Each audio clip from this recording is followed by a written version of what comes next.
Hi, Steve Sandner here. I'm going to talk about 10 of my favorite jazz albums, just to mention them and tell you a little bit about them. And by the way, I'm driving on a very busy freeway in Indiana on my way from Michigan to Illinois, ultimately on my way back to Sedona, Arizona. But I am hands-free, so keeping it safe. So about 10 albums I'll mention. The first one that comes to mind is Gerald Wilson, Moment of Truth. He was a California musician, band leader and arranger, and he had a big band on this recording with Mel Lewis on drums. It just swings, it has a great groove, great arrangements, great soloists. I've listened to this album over and over again over the years. Gerald Wilson started his big band, I believe, back in the early 50s with a little bit of help from Herb Jeffries, the vocalist who had been with Duke Ellington's band back in the early 40s, and who I met about 5 or 6 years ago when he was 96 years old.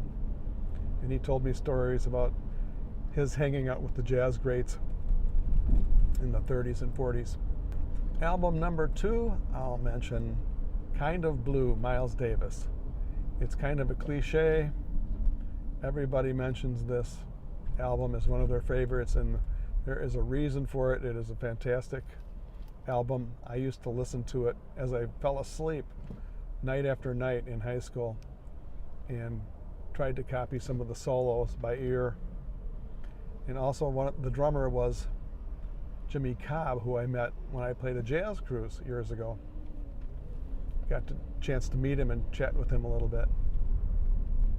Of course, Bill Evans is playing piano on some of the tracks, Kind of Blue, and that was my introduction to Bill Evans, who is influential on almost every jazz pianist you can think of who came after him. I'll have to mention a second Miles Davis album. Album number 3 would be Round Midnight. This was recorded in the late 50s with John Coltrane on tenor sax, and I believe it was Red Garland on piano. And they did, of course, the song Round Midnight, and also did a version of Bye Bye Blackbird, which really influenced me. In fact, when I went to audition at Berklee School of Music after my high school graduation, Herb Pomeroy was auditioning me, and he wanted me to improvise on trumpet. Trumpet was my major instrument back in those days. And I said, gee, he said, think of a tune? And I said, I couldn't think of a tune. So he said, okay, how about Bye Bye Blackbird? And I thought, great. That was the song I'd played over and over while I playing along with the album, probably. So album number 4, I'd like to mention Oscar Peterson, who was a great influence on me. I saw him live when I was 15 years old at the London House in Chicago with my mom and dad and my aunt and uncle. Ray Brown was playing bass,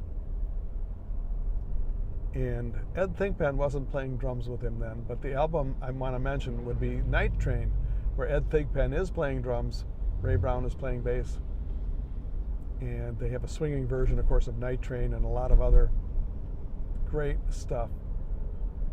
If you like music that swings, and I sure do, I'm probably obsessed with it, that's a great album. For album number 5, I want to mention Thad Jones and Mel Lewis. I didn't get this album till much later, after high school, probably in the 90s, but I got the Mosaic set with the complete works of Thad Jones and Mel Lewis, or at least it's all their studio recordings. And one of the reasons I like this album is when I played with the University of Illinois Jazz Band back in the late 60s, we did some of their arrangements, I believe, or at least arrangements that were directly influenced from the sound of the Thad Jones Mel Lewis band. Album number 6 is the only jazz vocal album. Ernestine Anderson did an album called Never Make Your Move Too Soon with Monty Alexander on piano and Ray Brown on bass. There's Ray Brown again. Album number 8, I'm going to mention Gene Harris on piano, although Ray Brown was the band leader, and Garrett King plays drums on an album called Soular Energy, S-O-U-L-A-R, Energy. And this album just swings, has a great groove. Also, the same trio did an album with vocalist Ernestine Anderson called In the Evening When the Sun Goes Down.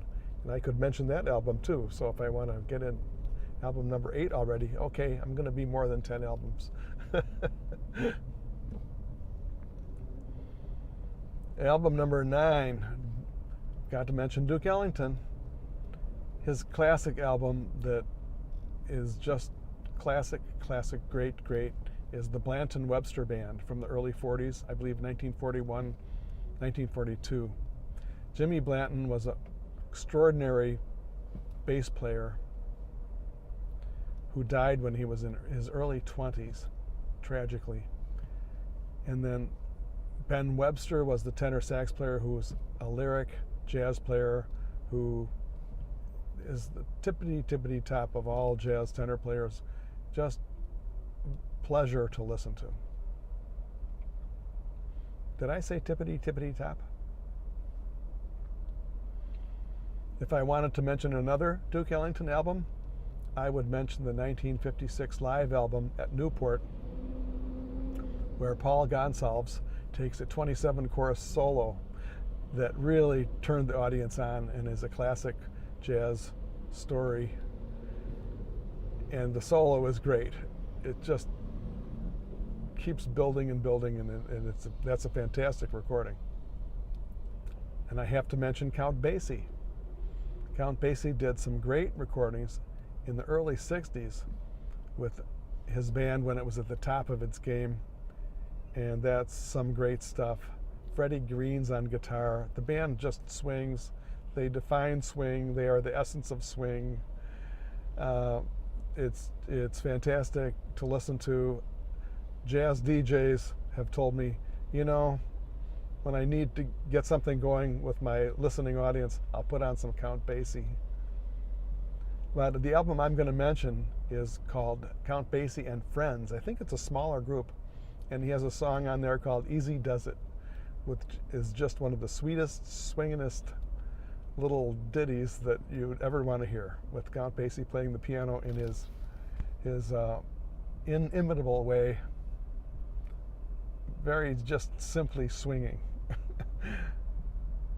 Another album from my high school days, I don't know if we're on 12, I think we're on album 12, is Boss Tenors in Orbit. Gene Ammons and Sonny Stitt play with an organ trio. And again, they do the song Bye Bye Blackbird, which maybe is why I bought the album, but the album has other great tunes on it. They do John Brown's Body, which is Battle Hymn of the Republic, and some other jazz standards on there that are just great. I guess I like albums that swing. So there you have it. I think I named 11, 12, 13 of my favorite jazz albums. And for what it's worth, it's my opinion, and I would say that you couldn't go wrong picking any of those to listen to. Thanks, everyone.